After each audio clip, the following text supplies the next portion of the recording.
warahmatullahi wabarakatuh. Kami dari kelompok 7 akan mempresentasikan hasil diskusi makalah kami yang berjudul Aspek Pasar dan Pemasaran. Materi pertama yang akan kita bahas adalah mengenai pengertian pasar dan pemasaran. Menurut Gillarzo, pengertian pasar dalam arti sempit adalah suatu tempat di mana pada hari tertentu para penjual dan pembeli dapat bertemu secara langsung untuk melakukan jual beli barang. Sedangkan pengertian pasar dipakai dalam arti luas, yaitu di mana pertemuan antara penjual dan pembeli untuk melaksanakan transaksi jual beli tidak lagi terbatas pada suatu tempat tertentu maupun pada hari tertentu.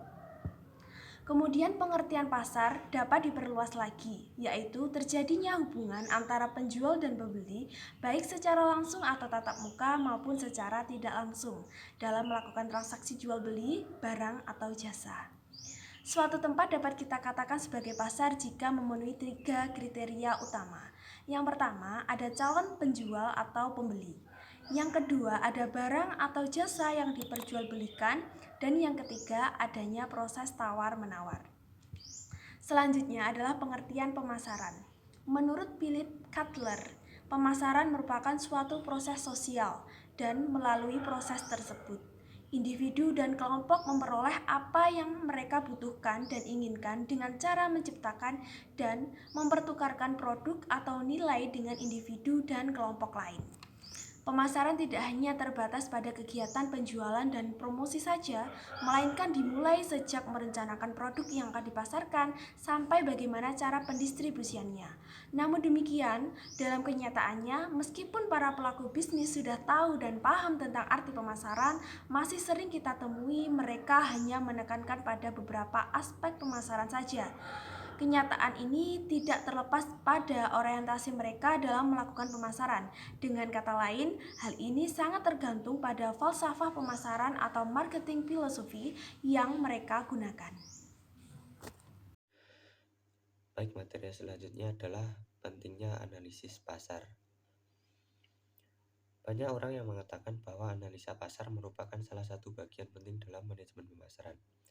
Dengan melakukan analisis yang baik dan tepat, akan lebih bisa memahami keadaan pasar yang sesungguhnya, sehingga strategi yang dilakukan untuk memasarkan produk bisnis yang dimiliki akan berjalan dengan baik, sehingga keuntungan bisnis meningkat. Analisis pasar adalah suatu kegiatan penganalisisan atau penyelenggaraan untuk mempelajari berbagai masalah tentang keadaan pasar. Analisis pasar ini menjadi hal penting yang harus diketahui oleh setiap orang dan juga menjadi dasar dan fondasi yang berkaitan dengan strategi pemasaran selanjutnya. Penentuan target pasar ini sangat penting karena perusahaan tidak dapat melayani seluruh konsumen atau pembeli yang ada di pasar. Pembeli yang ada terlalu banyak dengan kebutuhan dan keinginan beragam atau bervariasi, sehingga perusahaan harus mengidentifikasi bagian pasar mana yang akan dilayani sebagai target pasar. Dengan demikian, kesuksesan bisnis akan berpengaruh terhadap seberapa baik dan tepat analisa pasar yang dilakukan. Yang selanjutnya adalah jenis pasar. Ada beberapa jenis pasar antara lain. Yang pertama, pasar konsumen. Pasar konsumen adalah konsumen yang memiliki pasar konsumen adalah konsumen yang membeli produk dan jasa untuk dikonsumsi sendiri. Misalnya ibu-ibu yang membeli kosmetik, anak kos yang membeli mie instan, dan anak SD yang membeli permen. Yang kedua, pasar bisnis. Pasar bisnis adalah konsumen dari kalangan bisnis yang membeli produk atau jasa untuk membuat produk lain atau menjualnya kembali untuk mendapatkan keuntungan. Misalnya, pabrik garmen membeli kain untuk dibuat baju. Pabrik roti membeli tepung dan gula untuk dibuat roti, dan lain-lain. Yang ketiga, pasar global. Pasar global merupakan pasar yang dilayani perusahaan beroperasi secara global seperti Unilever, P&G, dan Microsoft merupakan perusahaan-perusahaan yang melayani pasar global. Yang keempat, pasar pemerintah dan organisasi nirlaba.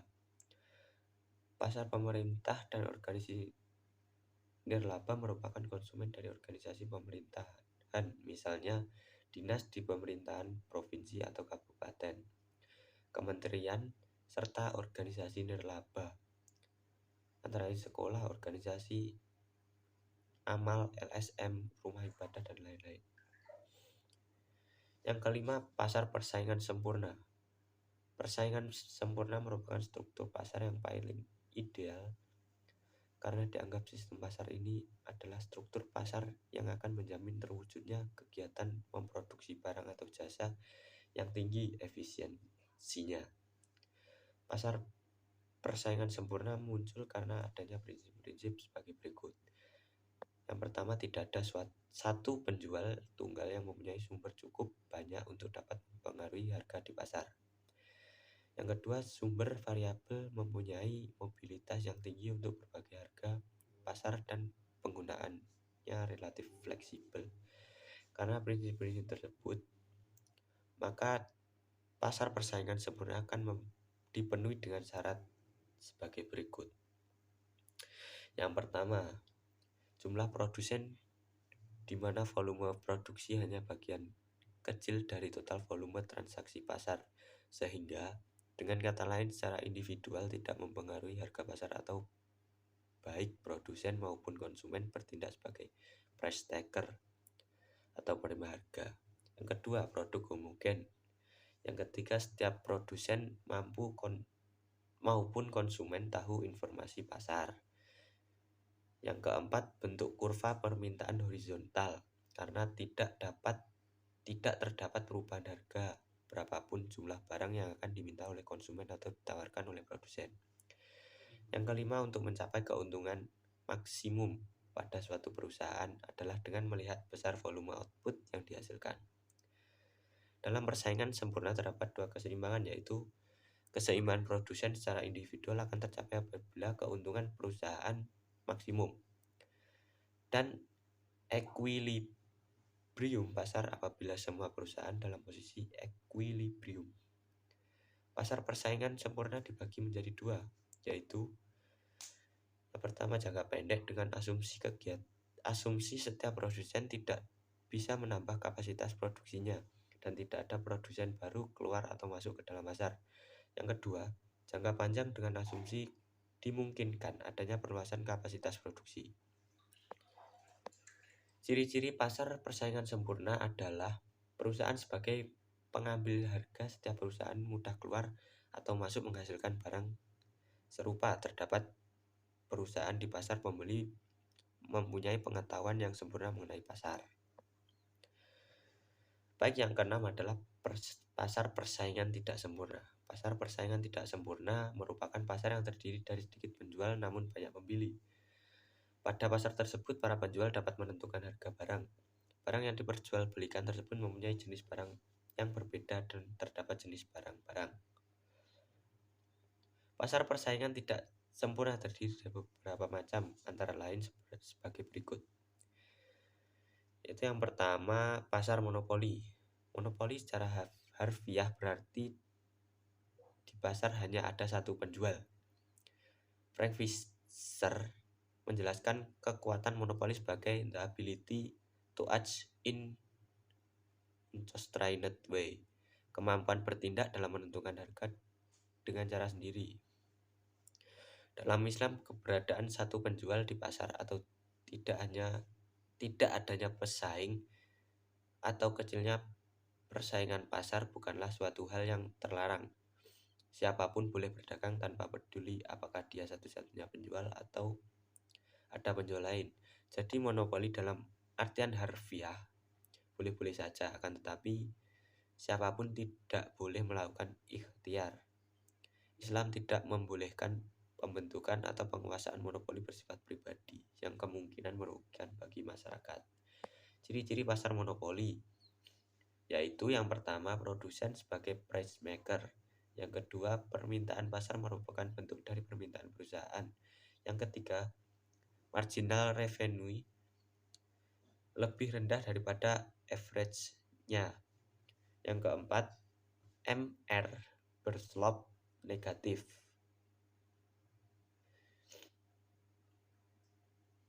Yang selanjutnya, pasar persaingan monopolistik. Pada pasar persaingan monopolistik terdapat adanya unsur kompetisi yang didasarkan kenyataan bahwa terdapat banyak perusahaan atau produsen di mana tindakan satu produsen akan mempengaruhi produsen yang lain.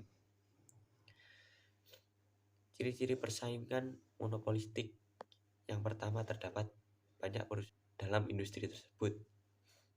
Yang kedua, tindakan atau keputusan yang diambil oleh suatu perusahaan akan mempengaruhi perusahaan yang lain. Yang ketiga, permintaan perusahaan pesaing adalah berslop negatif dan cukup elastis. Yang keempat, meski jenis produknya sama tapi tidak homogen, terdapat perbedaan yang menyebabkan konsumen mempunyai pilihan. Yang kelima, persaingan yang dilakukan bukan dalam bentuk harga. 6, tidak terdapat rintangan untuk keluar masuk pasar. Yang selanjutnya, pasar oligopoli. Pasar oligopoli menunjukkan adanya produsen yang jumlahnya terbatas atau sedikit dan jumlah konsumen yang sangat banyak. Terdapat dua macam oligopoli, yaitu yang pertama, produknya homogen, contoh baja, semen, pupuk, dan lain-lain. Yang kedua, terdapat diferensiasi produk, contohnya otomotif, rokok, dan lain-lain. Tindakan yang dilakukan oleh seorang produsen akan langsung ditanggapi oleh produsen yang lain. Ciri-ciri pasar oligopoli. Yang pertama, terdapat beberapa orang produsen dengan konsumen yang relatif banyak. Yang kedua, terdapat barrier to entry bagi produsen lain sehingga jumlah perusahaan akan cenderung rentan. Yang ketiga, penguasaan pangsa pasar ditunjukkan dengan nisbah konsentrasi penjualan yang dihitung berdasarkan jumlah atau persentase aktiva perusahaan terhadap total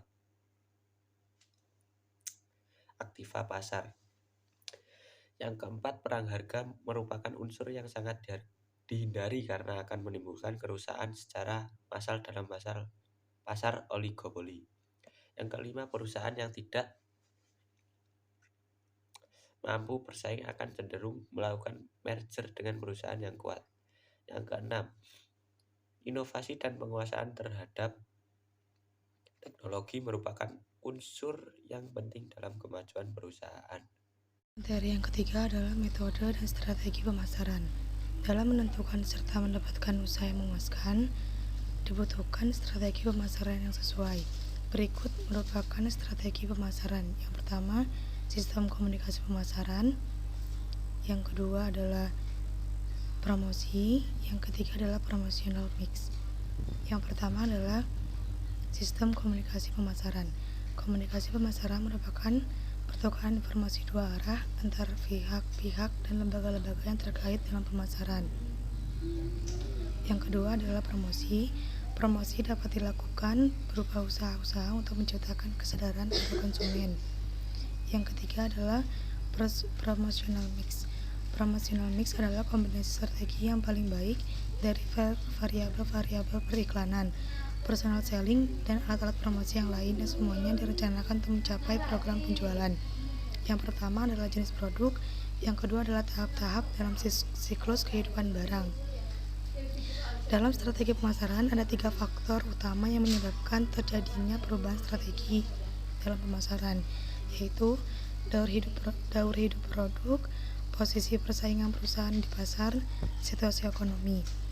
Macam-macam strategi pemasaran diantaranya adalah strategi kebutuhan primer, strategi kebutuhan selektif,